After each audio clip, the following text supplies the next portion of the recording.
Blog Talk Radio. Live from Washington, D.C., it's Quintessential Listening, Poetry Online Radio.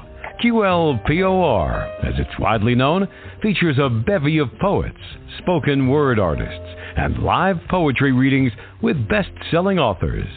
Your host is Dr. Michael Anthony Ingram. Good evening, everyone, and welcome to the program. I am Michael Anthony Ingram. It's Women's History Month, and tomorrow is International Women's Day. Our very special guest tonight hails from Canada. She is Josephine LoRe. Let's see if we can bring her on. Please hold and you will be able to listen to the show. Josephine, Hello? Can you hear me? Yes. I can hear you. Yes. On my phone, I can hear you now. You can hear me now. Wow. Calling from Canada on your phone. You are a trooper. Oh, fantastic. I should have tried the software beforehand. That's okay. That's okay. I'm glad you're here. Hopefully you won't break the bank. Hopefully you won't break the bank on your phone call. All right. I can hear you. Are you there? Can you hear me now? I can hear you perfectly now. Nice. Great. Sorry about this. That's okay. I mean, you're calling from a distance. You're connecting from a distance. Things happen, especially on this program. I was sharing that it's International Women's Day tomorrow, and you did not know this. You did not know this, Josephine, but you are Quintessential Listening, Poetry Online Radio, International Women's Day honoree. You are International honoree today. Thank you. You are our first honoree. Yeah. As I was preparing the list of poems to share, I thought I would share a poem that pays tribute to the women in my life who have influenced me. So, yeah. Well, fantastic. Well, let's begin with your poem, and then we'll go with the rest of the program. Okay, sounds great. So I wrote it a few years ago, and it's called Mother's Hands. And it's a tribute not only to my own mother, but also to my grandmother and my godmother and my mother-in-law. And I guess I should back up a little bit. I'm coming to you from Calgary in Canada, which is the ancestral and traditional lands that were inhabited and traversed by the Piikani, the Siksika, the Kainai, Nakota, and Tsuut'ina nations. And I would like to acknowledge them and thank them for bringing culture, language, and poetry to this land. My roots, though, are not in North America. My family comes from Sicily. So in some of my poems tonight, you will hear some Sicilian expressions. So I'm just going to give you a few that are in this poem. Mamma, of course, mother. Nanna is grandmother. And Pipina is godmother. Mother's hands. My mother's hands rolling dough to make gudaregge, Christmas cookies filled with mandarins and figs, almonds, raisins, café. My grandmother's hands, my nanna, rosary beads slipping one by one as she said her nighttime prayers.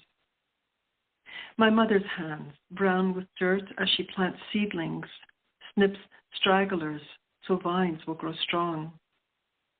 My godmother's hands, flipping open the book she gifted me, fostering this wonder of words.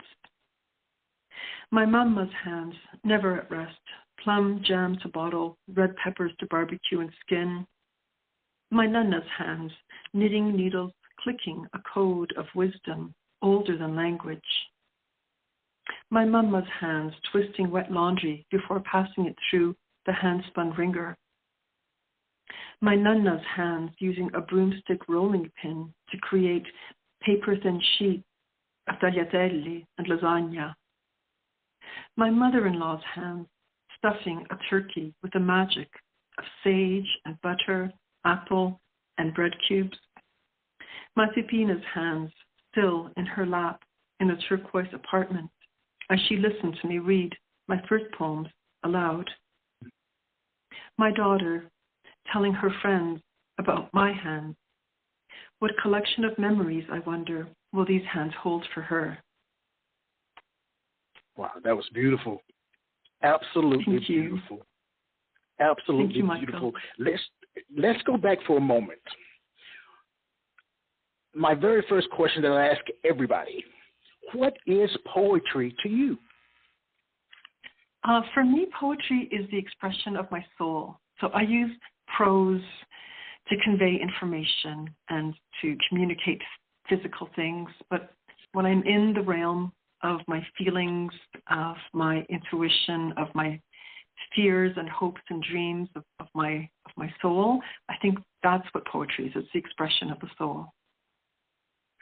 Well, why do you think poetry is important? There's a little twist on the first question. Why is it important? Yes.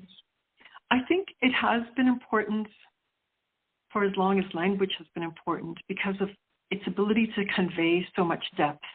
It's not just the naming of an object. It's not just the telling of a story, but it's imbuing the imagination.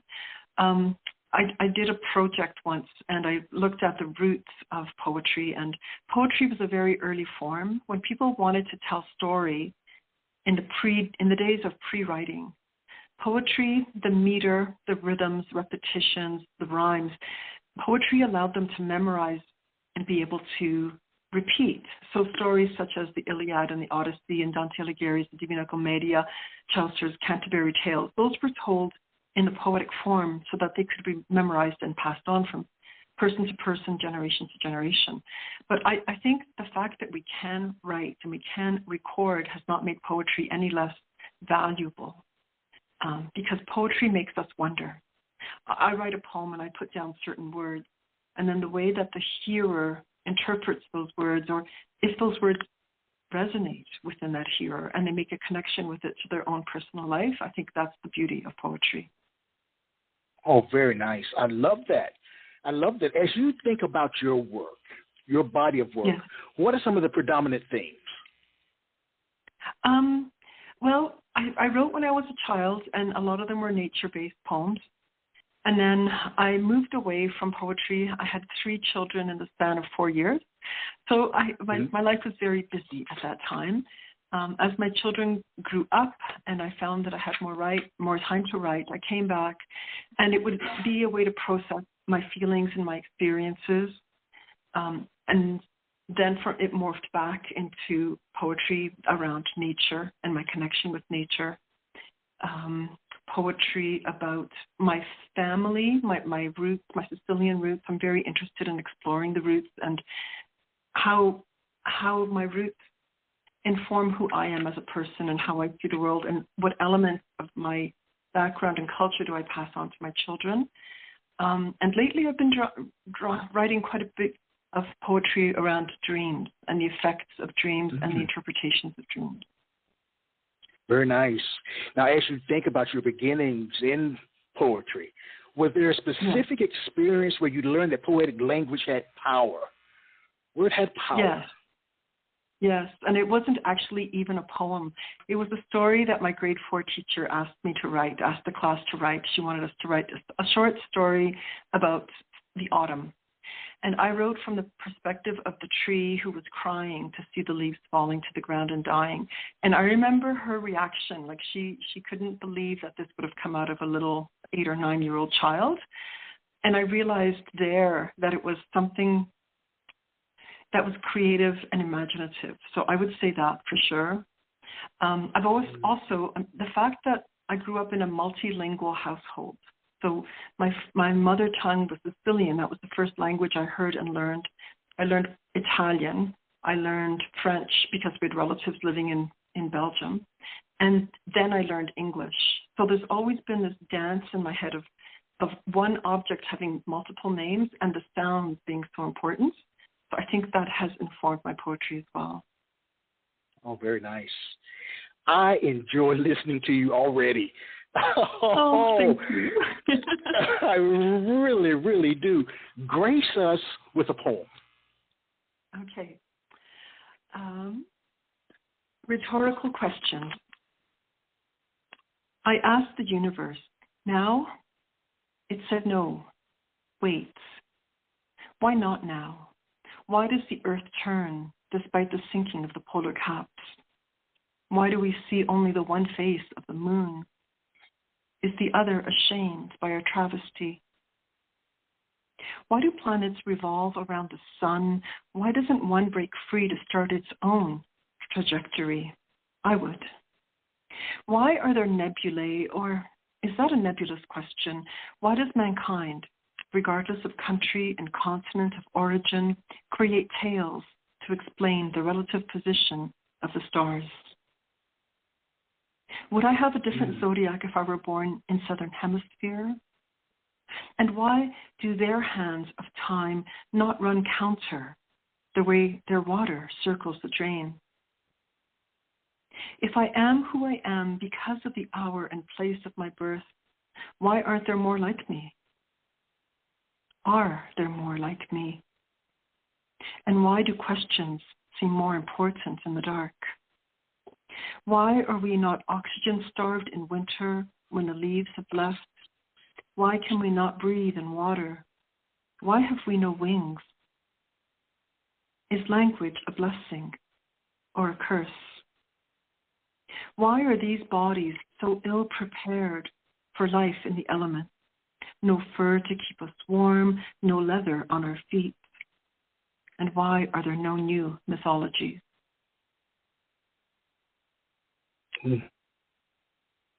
As you think about your poetry, who is primarily the speaker in your poetry? And what kind of person is he or she? Yeah, it's often myself. I don't typically put myself into another being or try to imagine a separate persona. So often it's myself reflecting and interacting with the world, with people, with ideas. It's yourself. Tell me more about it being you. Being you. Tell me more about it being you as you write. Yeah. I write to process. So I write to work out things that are maybe too difficult to understand in different ways. So if I'm going through a hard experience in life, poetry is a safe place to explore that. And metaphor becomes a safe place to explore that. And, when I was growing up, I never quite fit in. Like, I didn't fit in with the athletic kids or with the popular kids. I was academic. I loved to read more than anything else. And when I came back to poetry, I was in my 40s. And I remember going to a poetry reading and thinking, that's it. I have found my people. This is my tribe. These are the people that I belong among. These are the people that get me and I get them. Oh, I like that. I like that. So when you think about writing a poem, how does it begin for you? With an idea, or form, or an image? Typically not with a form unless I'm writing to a prompt or within a workshop. Oftentimes it will start to become a poem based on a visual image, and then I will start to play with phrases. So in the last few years, I've taken to using the record function on my telephone. And one day I was walking, and it was the end of, it was COVID, which is one thing, but it was also the end of winter, so you could really see into the tops of trees, and there were 3 crows. And I was thinking of the names of gatherings of birds. So I think it's a murder of crows, but there were only 3 of them. So I started playing with that, and I wrote a haiku, and it goes something like, 3 crows in a tree, not quite a murder, a conspiracy. And then another example was, again, this was post-COVID or after the start of COVID. I'd gone down to the river. I live quite close to a natural area in the south part of the city here, Fish Creek Park it's called.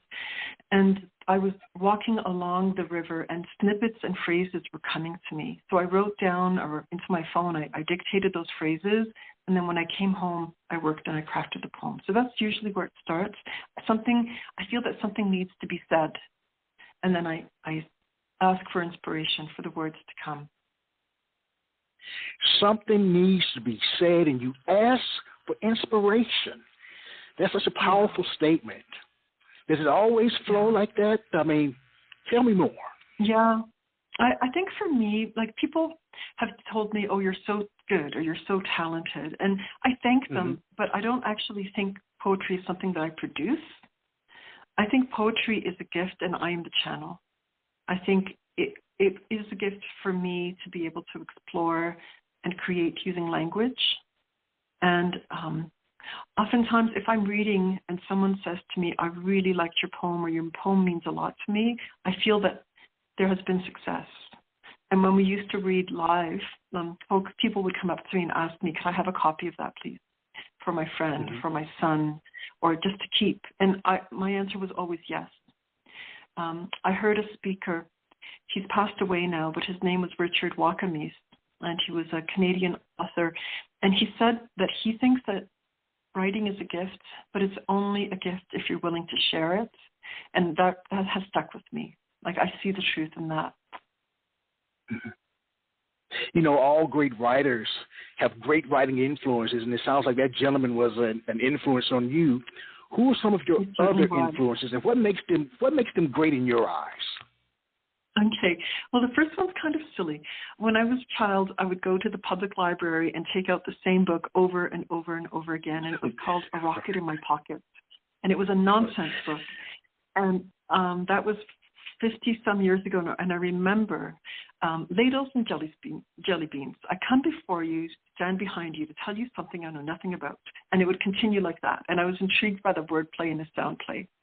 When I got to university, I took a class in French literature, and there's a poet, Victor Hugo, who wrote Demain dès l'aube. I'm just going to read the beginning. Demain dès l'aube, à l'heure où blanchit la campagne, je partirai. Vois-tu, je sais que tu m'attends. So it's a poem saying that the following morning at first light he's going to leave. He knows that the person is waiting for him, and he's going to traverse all of this countryside. And you feel like it's a very powerful love poem. And then when you get to the end, his last lines are that he's going to place on that person's tomb a bouquet of flowers. And then when you learn the story, one of his children drowned, unfortunately, and she was with child when she drowned. And you realize this is the grief of a man who's going to visit his daughter's tomb. That blew me away, that poem by Victor Hugo. And another French poem by Paul Verlaine. And this one, it was more the sound. Il pleure dans mon cœur comme il pleure sur la ville.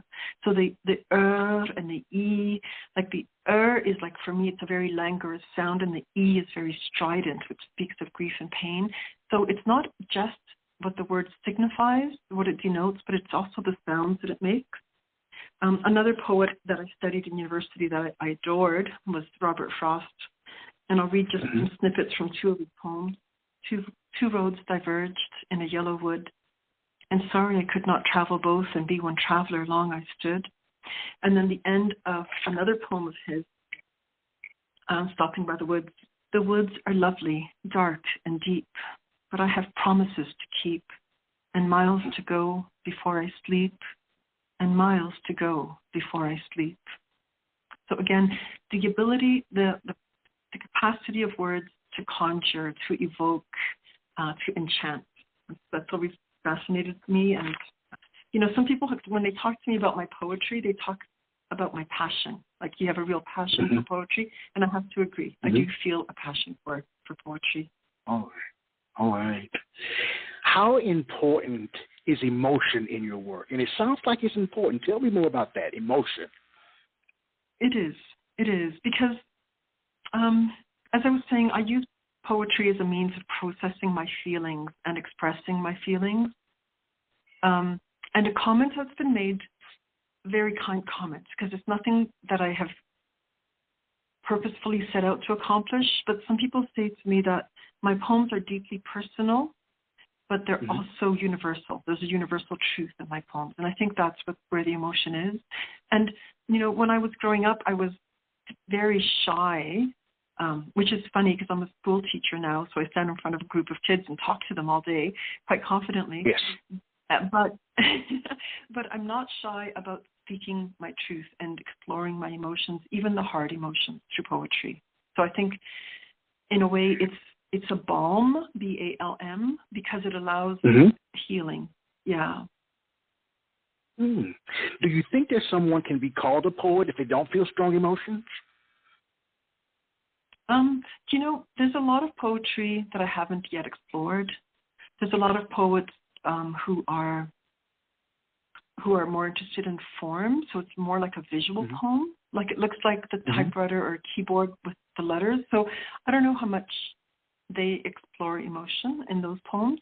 And there was for a long time, there was poetry which was really cryptic, and it was really hard to understand, and it ended up with people saying, I don't like poetry, as opposed to saying, I don't understand poetry. And that happened for a long time. But I think what's happening now is, and I'm no expert on it because I'm not an academic, but I think there's a lot more accessible poetry where the intention of poetry is not evasive. All right. Actually, yeah. So that's my opinion on that. Yeah. Well, can I read a poem? Like the next one that I had lined up was actually about feelings and emotion. Okay. So I was in a group, and the writing prompt was a poem which was produced. It was written by Leonard Cohen and then published posthumously, Into Panic. And the first words in his poems were, when I wake up into panic. And in the poem, he talked about tulips as well. And it kind of reminded me a little bit of Sylvia Plath. Anyways, I wrote this poem after Leonard Cohen called Into Panic. When I wake up into panic, my heart racing, my mind blank, I reach for your slender collection, the first book of my New Testament, open at random, certain that you and the nameless gods of Revelation will know what I crave. Like a cigarette, I strike a match to your words, inhale deep, letting the burn light a path to my stone soul. Your voice gravelly smooth, like a hand sliding between silken thighs. Like tulips picked too early, set in a tall blue vase in southern window, I watch and wait for warmth and water to coax them into bloom. So in that poem, I was exploring my anxiety. All right. Well, it's so funny. As I listen to you share, what I hear is such strength, such power. What is the relationship between your speaking voice and your written voice, if there's a relationship? Well, yeah, there definitely is. As I mentioned, English is either third or fourth in terms of the languages that I learned, and I think that kind of informs me. And the other thing and I teach in a French immersion school, so I speak French most of the day. My mouth and my brain are doing French most of the day, not English. But I also think there's a relationship between the written poem and the spoken poem. So when I came back to poetry in my 40s, I would go to the open mics, standing up there with it was trembling more if it was a piece of paper between my hands or my voice. But I felt the words needed to be honored. The words needed to be heard. And the words were very, very well received. However, when I started to mail out, seeing if I could find publication, I was rejected. And I was told to expect 90% rejection, and it was literally that.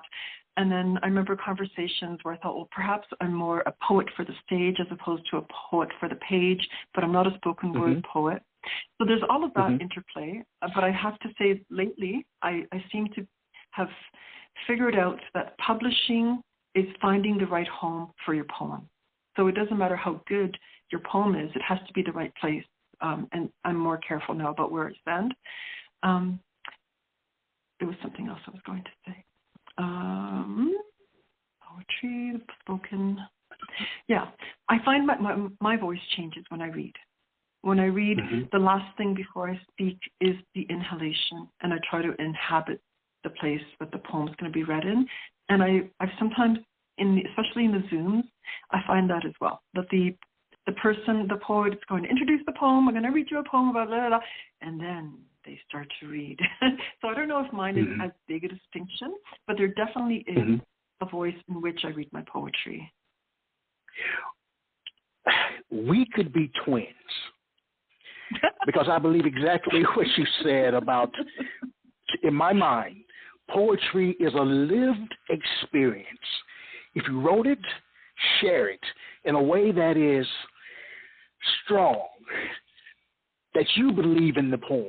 That, to me, is what's important, that you believe in it. And that sometimes it comes across in work and sometimes it doesn't. But we could be twins, Josephine. We really could be. You probably wouldn't believe how many poetry brothers and sisters I feel that I have. Like people with whom I feel such a huge connection.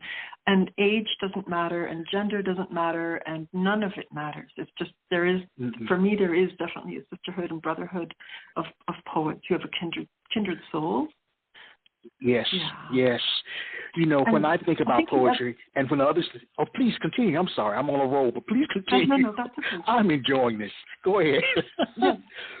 Okay, I was going to say that in my mind, getting my thoughts down onto paper is only part of it, but speaking my poem breathes life into it and makes it a living entity.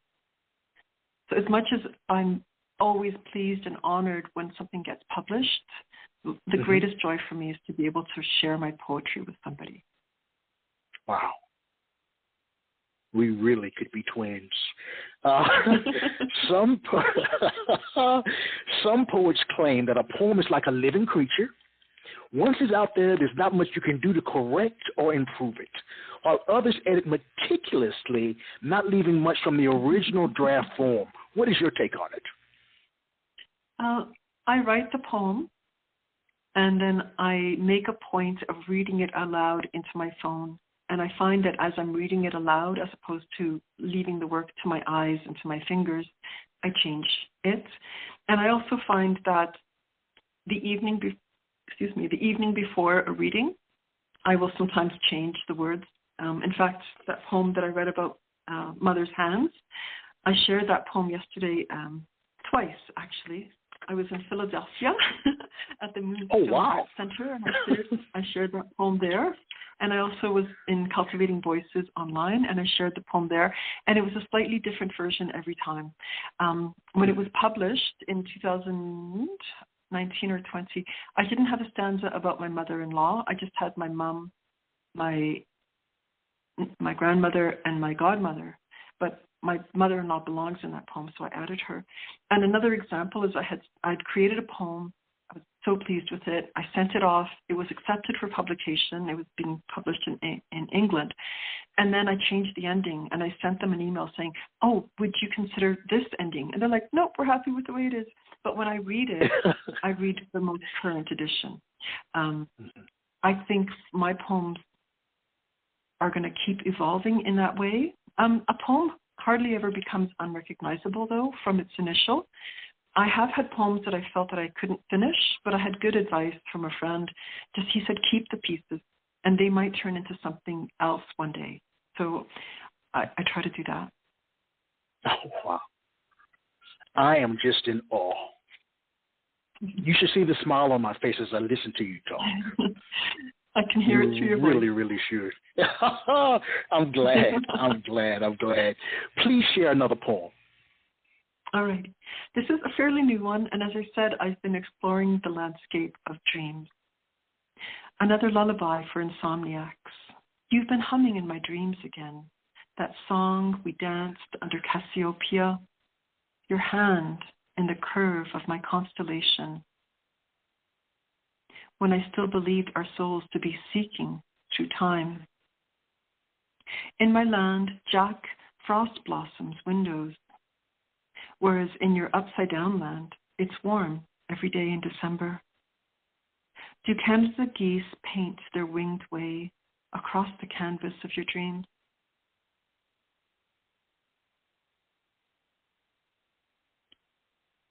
Are you there, Josephine? I'm here, yeah. Okay. With technology, you never know. You never know. When there's a pause, you never know.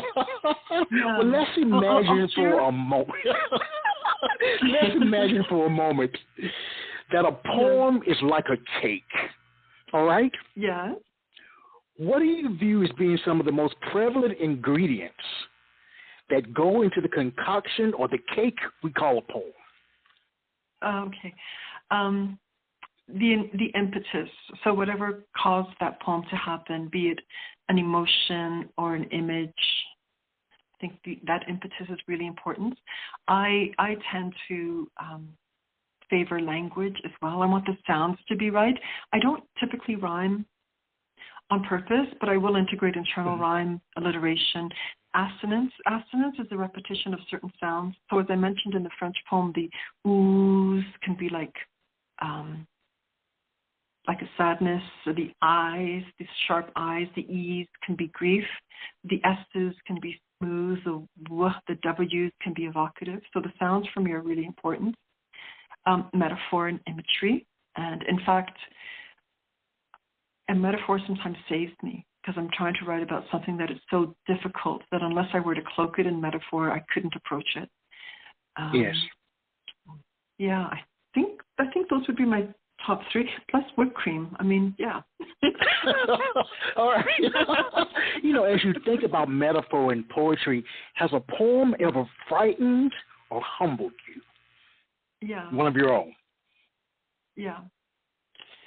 Yes, definitely. And if you give me a minute, I can open it on my computer. Yes. I didn't prepare it for today, but yeah.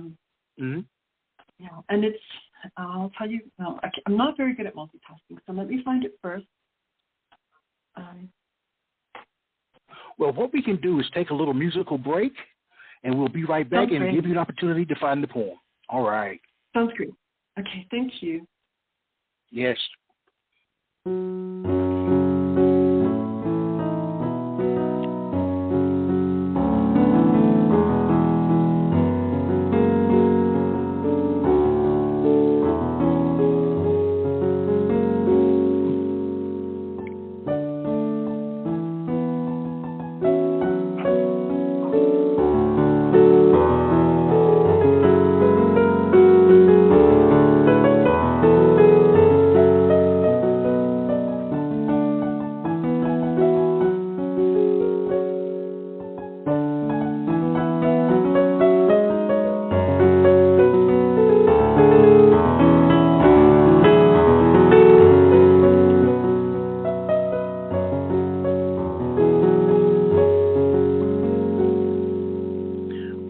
I am Michael Anthony Ingram. I'm here with the wonderful Josephine LoRe. Were you able to find the poem, Josephine? Yes. How about if I read it and then we talk about it? Okay, should I read it first and then we'll talk about it after? All right. Yes. It's called My Night Town. Thank you. My Night Town. The last of the day's colors fade from the sky, and a hush of darkness falls like a cloak upon the earth. Resisting the call and the comfort of bed, I pull on my great overcoat, turn up collar against imminent chill, burrow fingers deep into empty pockets, and set off to walk the somber streets of my night town. I negotiate these moonless roads in solitude, contemplating all I had, all I've lost, passing the place where hope died, and my ravaged heart lays broken still, barely beating among the debris and broken glass of betrayal. Not a star in the heavens to guide me. I wander, retrace my steps to the sound of shallow breath, so hollow in my chest, knowing that the brightness of day was but a trick of light, and my real work lies here, bitter maze of memories. Only towards dawn do I allow myself to fall, exhausted, my soul worn thin, to shrug off the heavy overcoat of remembering and surrender to dreamless sleep. This was the first poem I actually wrote when I came back to poetry. My marriage had ended in a very bad way, and this was my only way to process it. Yeah. Wow.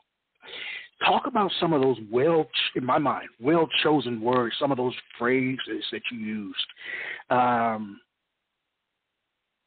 me a little bit more about those. I think you mentioned broken glass, maybe? Yes, the betrayal, the broken glass of betrayal, the bitter maze of memories. Yes. The Great Overcoat. The Great Overcoat happened. I was at a poetry reading, and a man came in, and he wore his coat right through his reading. And I thought, what could you hide in the pockets of a coat such as that, you know? And then my ravaged heart lays broken still, barely beating among the debris. I pictured my heart outside of my body, like roadkill, basically. Yeah. So again, this was a safe way to say I've been devastated, and I'm not sure that I can survive. Yeah. Right. I can understand why the use of metaphor is so important to you, to just be able to just get it out of your system in a way that's still safe for you. That's so important. That is so important. It is, yeah. Yes. You know, when I was writing, and in this stage of my life, I was writing towards a collection called Writing Beauty and Truth. Because devastating things do happen to us, and I find there's always lessons to be learned, but there's also a poignancy and a beauty in it if you seek for it, if you seek it, yeah. I know that your tagline, let me go back to it, a pearl in this diamond world. Tell me about that. Yeah. You know, I know that my style of poetry is not for everybody. Like, some people label me a lyrical writer, and they say that lyricism is not the current trend. All right. And there's a lot of people. Okay, there's a lot of people that excel in what they do, and I think of them as bright diamonds. I don't think of myself as a bright diamond, but I think of myself as a pearl. A pearl is organic as opposed to mineral, and a pearl is developed around a type of injury or trauma. There's a grain of sand, or there's something that enters the shell, and the oyster has to protect itself by creating this, and it's a luminescence and it's a softness. Yeah, and so I like, you know, Nike has Just Do It, and I was thinking, what thing about myself? And that's what I came up with. Oh, wow, I like that. You know, they say that to see the world with complete honesty, one should look to comedians, artists, and poets. As you think about your work, what emerges naturally from you, Josephine? What emerges? I'm not afraid to explore my soul and to speak my truth. In a nutshell, you're not afraid to explore and to speak your truth. Oh, wow. Nothing else needs to be said. When you think about speaking truth, you know, so much is happening in this world in which we live. Yeah. What do you view as being the role of a poet in modern day society? Exactly that. There was the Olympic Games in Vancouver, I believe it was, and they had Sean Coyson. I hope I'm pronouncing his last name correctly. And he came on with a spoken word piece about what it meant to be Canadian. And I was not at home. I had gone up to a small mountain town, and it was like an inn kind of thing. And the room was full of people to watch the opening ceremony. The room, everybody was stilled. Like all those, you know, folks in the back drinking their beers who really didn't care a thing about poetry. Everybody was just stunned. And I felt the same reaction. It's Amanda Gorman. She read at the last inauguration. And I've listened, I believe Maya Angelou also read at an inauguration. And yes, she did. Poetry has so much power. I mean, when poets speak, people listen, and the words ring within them. And there is a truth which supersedes and goes beyond anything that we know, any kind of facts or half-truths that we can hear. There's a succinctness in poetry. Something major is being said in very few words, but it's almost like magic, because there's so much that's conjured. There's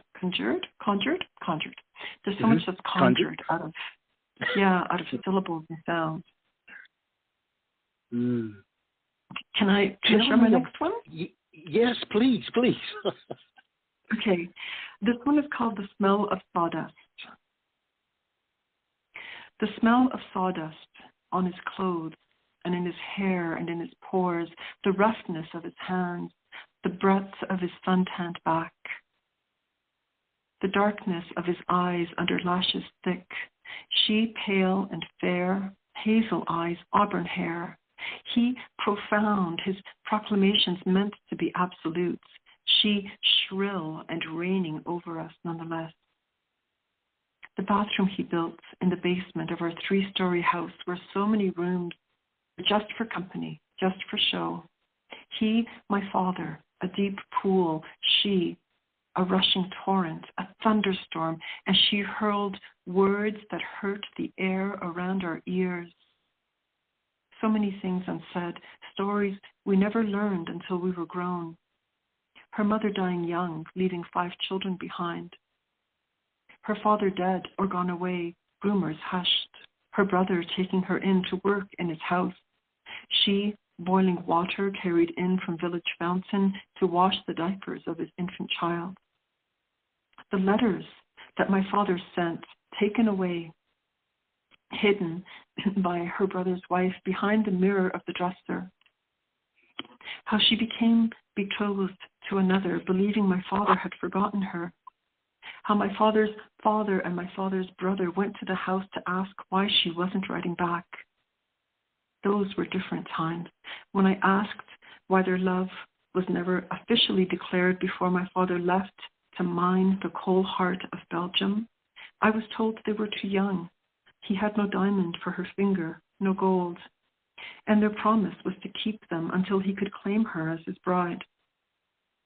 All of this I never knew, for I was but a child, but some evenings he would sit upon a backless stool in the basement of our house, smelling of planed pine, hands rough with work, fatigue heavy on his shoulders, and she would kneel before him, lift his feet one by one from the basin in which they soaked, wash them, towel them dry, and he would look upon her softly.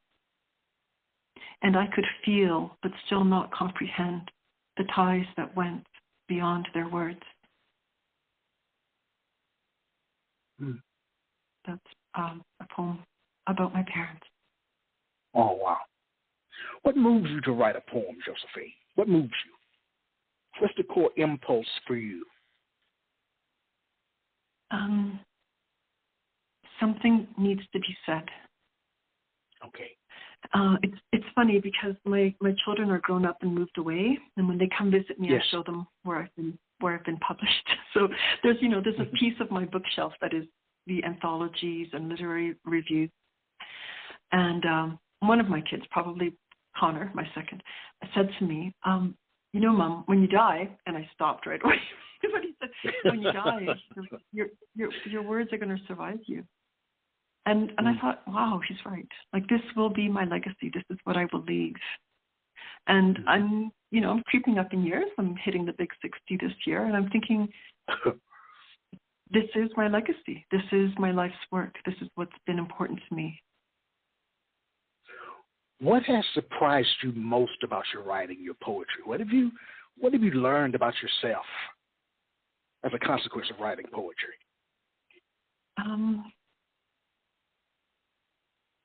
That it's okay to be different from other people. As I said, when I was younger, I didn't fit into any of those cliques. Yes. Also that I'm much braver than I ever would have thought. Yeah, and especially since COVID, the connections that have been made across the globe because of Zoom, I feel like diving in, like not just stepping into the surf, and getting my toes wet, but I feel like diving in completely. Oh, I love the way you speak. Let's talk about your book. All right? Okay. I want to pronounce it correctly, but I'll allow you to do that. Tell us about your book. It's called the Cowichan series. So the backstory is I had met a beautiful, beautiful person, Patrick Lane, who's also passed away. And he had a writing retreat on Vancouver Island in the Cowichan Valley. And a friend and I decided that we would both go. The workshop was canceled because of his health. But we already had tickets, and she was going to visit with her mom, and I was going to visit with my kids. So we decided to go anyways and do like a self-directed writing retreat. And we did. Mm-hmm. So we would have breakfast together and then go off and write and then join up for lunch and share what we'd written and then go for a walk together and then write again and then come together for our meals. And it was incredible. And I take a lot of photos. I don't consider myself an actual real photographer. I just bought my first lensed camera. So most of my photos are taken with my cell phone. But oftentimes, if I can't find the words to capture a moment, I'll take photographs and use the photographs for inspiration. So I started to write some poems. Then, open up a bracket, a friend of mine who lives in Calgary was launching his album. He's a musician. And he invited a few people to listen to his album, create some poetry, and join him in his launch. So he would play a song, we would read a poem, and I thought that was a cool idea. I said yes. And then another friend, another Calgary artist, wanted to do a show whereby poetry would be put to music and it would be danced. So she engaged dancers to come and interpret our music on a live stage to a live audience. So there were all these amazing correspondences and collaborations happening. And my friend, the musician, offered to take 3 of my poems that I'd written in the Cowichan Valley and put them to music. And I don't sing, but I speak them. And it turned out really well. And he looked at me and he said, "Do you have enough for an album?" And I'm like, heck yeah. So that's where it was born from. That was the whole idea. Most of the poems are written on that retreat. A few of them I'd written down in Waterton. Waterton is a national park at the south end of Alberta, and I think it continues into Montana with a different name. But yeah, they were mostly written in nature, those poems. Wow. So if you had to convince a friend or colleague to read your book, what would you tell them? Yeah. What would you tell them? Oh, I would say, what would I say about that book? I would say, trust me and journey into a different place. Because the book is not just the poetry, it's also the photograph. Mm-hmm. I have a piece from that book I would like to share. Actually, I chose 2 to share today. Yes, beautiful. Please do. Okay?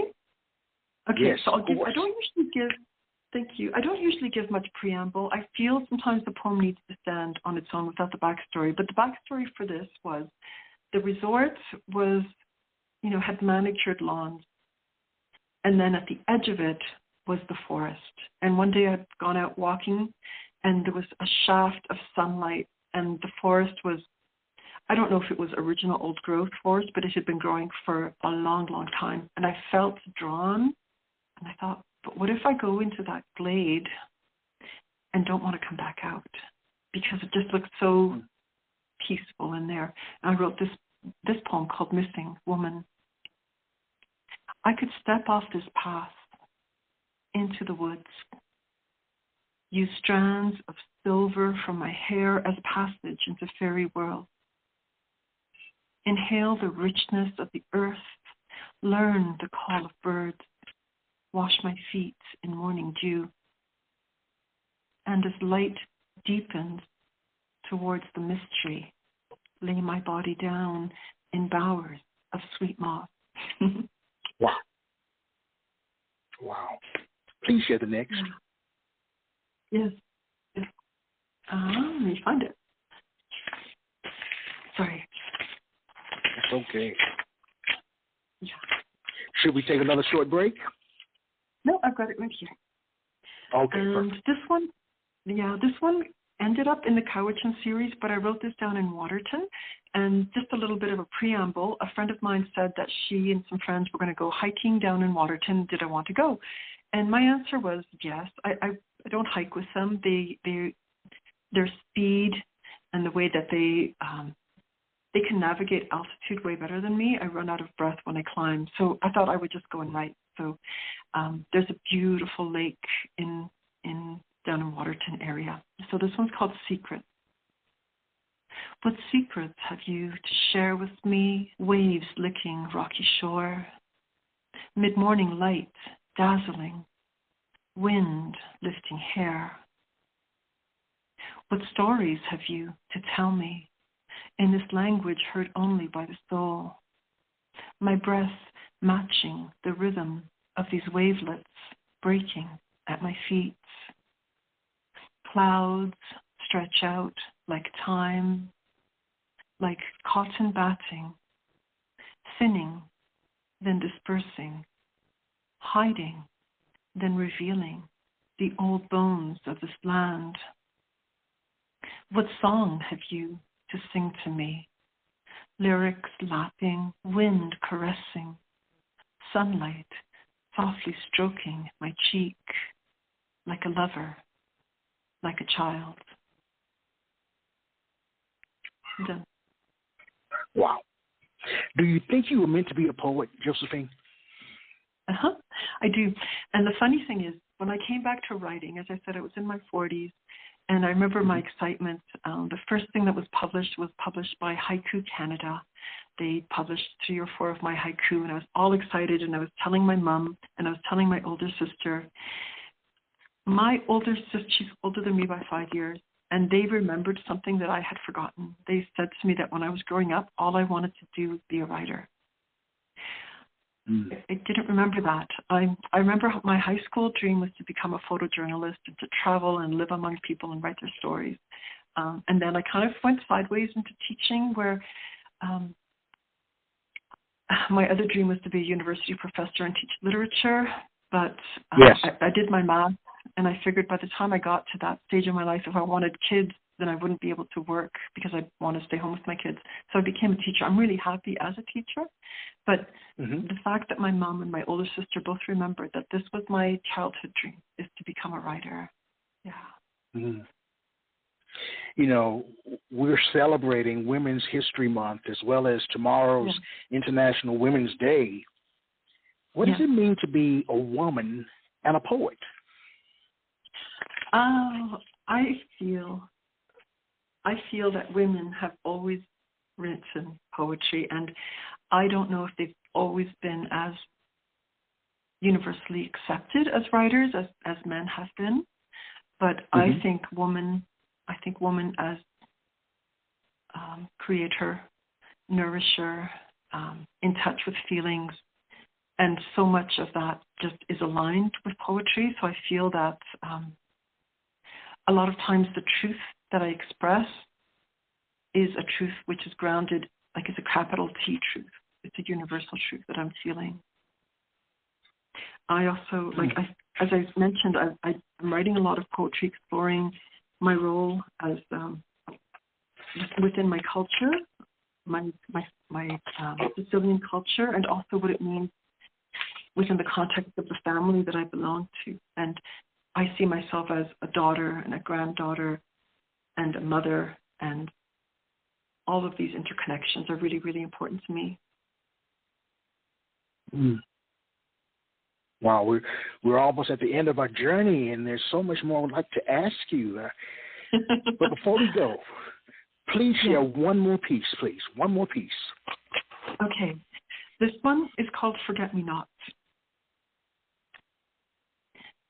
Forget not the haunting of Rezhnikov, tower stark against tip bowl of stars, sidewalk diamond brilliant in winter, untouchable beauty afar. Forget not prematinal meander in the ivy blue misting of France, la campagne, bien avant l'aube, walking the Roman-built roads. Forget not the drunkenness of delight, l'insouciance, and how right we were then, how right. My waist in the space of your 2 open hands. I shall sit on the rocks by the water and comb out my long graying hair. You might call me Rhiannon or Psyche, but you would be mistaken.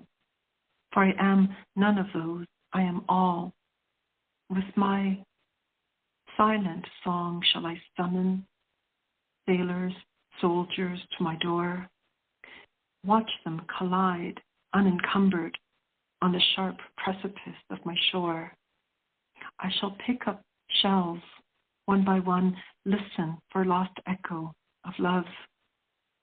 I shall open the oyster, drink deep the elixir, savor each pearl on my tongue. Forget me not. I shall ride the camel in cold night across caravan of sand. I shall bathe in moon's blue glow, singe your eyes, burn your hand. I shall pet the memory of each lover, stroke each tender head, watch the flick of tail, push each pad to see emerge and then retract the fatal claw. Forget not the entanglement of sheet and limb, the strike of match, the salt of body and heat. Forget not the clamor of heart unleashed, burst of amber and green in purple black sky yet unseen. Forget me not. I shall pour oil into the canal of your ear as you twist and you turn in tempestuous sleep. I shall crouch and whisper my unspeakable name, crevice of night. Forget me not. Wow. Yeah, thank you. Amazing. What piece of advice would you give to your readers? Any advice would you give them? Should I assume that my readers are poets or just that they're poetry lovers? Either one. Poetry lovers. Yeah. We are living right now, thank you to COVID, we are living in a time where you can avail yourself of so much beautiful poetry. You can listen to recorded readings, you can attend live readings, you can subscribe to things like poetry.org and have poems flooding your mailbox. Embrace poetry. Make space for poetry, make space for imagination. In the past few weeks, I've heard so many poems in support of the people of Ukraine. Through pandemic, there were so many poems, speaking of our losses and grief, but also with the lining of hope and optimism. Embrace poetry and seek it and create it if you can. Wow. Where can listeners find your work, Josephine? Where is your book available? Okay. My book is available on Amazon in Canada. I'm not sure if it's available on Amazon in the U.S. The Cowichan series. The best place that people can learn about me is my website. It's a Wix website. And so the address is www.JosephineLoRePoet, all one word, JosephineLoRePoet.com. And I can also find me on Facebook. I did Instagram for about 5 minutes in my life. I don't have time to keep it up though. Show up to Cultivating Voices because I often read there. I read at Fixed and Free as well out of New Mexico. There's quite a few different series that I belong to, but those are two that folks in the States might find easily. Mm-hmm. Well, what's next for you? Where do you go creatively? I would like to keep collaborating. So I've worked with musicians. I've worked with visual artists who create art out of my work. I've worked with dancers. I've seen my poetry being interpreted by an American Sign Language person. That's probably not the right word, but I think you know what I mean. They were signing while I was speaking. I love collaborating like that. I'm on the board of Parkland Poets Society in Canada, and one of my roles was to edit pieces that were going to go into the anthology, and that's really been fun. I would love to have a full-length book out, and that was my hope before COVID hit. But with COVID, I've only been able to do things like 7 minutes at a time. I don't have that. I haven't had the ability to see something through. I live alone with my pets, but my children are far away. But I would love to be able to put out a full-length manuscript. I do quite a bit of mentoring as well and encouraging, and I'm in a bunch of different groups with other writers and prompts. I mean, it sounds like a lot, but when I retire from teaching, I'm not going to consider myself in retirement. I'm going to consider myself transitioning to my life as a poet, and that makes me very excited. Oh, wow. I'm excited too. I want to thank you so much for spending time with us. It was a beautiful program. I enjoyed your work immensely. You're welcome back here anytime. Anytime you find a poem you want to say, just call me, and you're back on the air. Again, Josephine, I want to thank you. You made my evening. It's been wonderful. Thank you for listening intently, and thank you for guiding me through this. It's been an amazing experience. Well, I'm glad. Well, to our listening audience, this is Women's History Month. International Women's Day is tomorrow. Continue to celebrate women and the contributions to the world. I want to thank you all for listening. And as I share with you every week, let poetry ring somewhere throughout the land. All right. Good night, everybody. Thank you. Good night. Good night. Quintessential Listening, Poetry Online Radio, is available on iTunes, Spotify, SoundCloud, and Stitcher. You can also check out the website at qlpor.com.